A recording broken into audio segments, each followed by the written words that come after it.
neither of us admits who saw the other first, but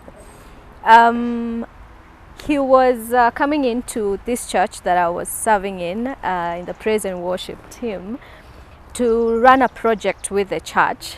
So he got invited for the Sunday service that day. So when he came in, being on the platform, you see everyone that is coming in for the service. So yeah, I saw him, but we didn't get to talking till a while later when we started talking through Facebook.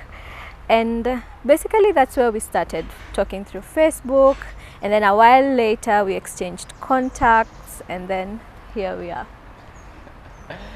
Yeah, I used to see her, but I had not noticed her before.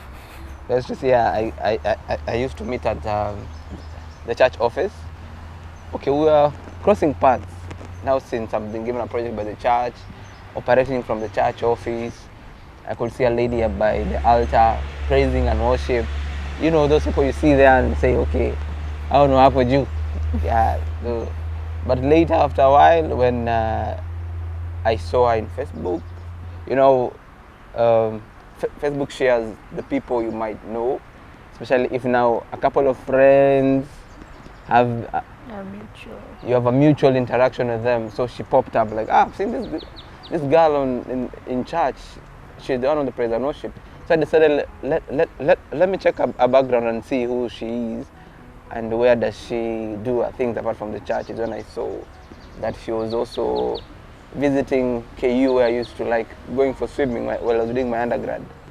Then from there, it's when I asked for contacts, and we started chatting. Yeah, now we are here. I wasn't fully convinced that he was the one I was waiting for. So would set up a date, and I would just cancel at the last minute. One thing I like about him is that he's patient. By the way, he waited until, yeah, I finally decided, why don't I just hear him out, you know? And yeah, we met on an evening, a Thursday evening. After work, he came to town. He was working outside town, rather, in Mombasa. And I was in Mombasa town, so he made the trip to Mombasa town. And yeah, so when we sat and I listened to him talk, truth be told, everything changed. Like, my perspective changed. I was like, okay, this is someone that actually has something to offer. And yeah, that's how it started.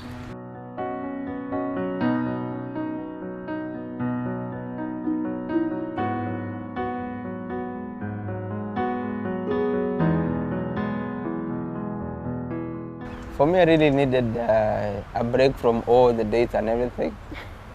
I wanted somebody who's serious and, well, also it's tired about, let us date for 5 years and see how it goes. Then in between you're like, no, I don't like the way you chill, I don't. So I was like, I'm not interested into that. I really want to, from what I've been brought up knowing, and this now how the plans have to go about marriage. Once you have made a decision, take it. Let the ball start rolling. So once we sat and she accepted, I was not like, now what have I asked for? I was like, I'd set my mind. Immediately she says yes, I'll take her to our next hotel because I'd already set my mind. I'll take her to a 2-star first of all. So that if she says no, I'm safe. If she says yes, now we upgrade to the 4-star that I took her later.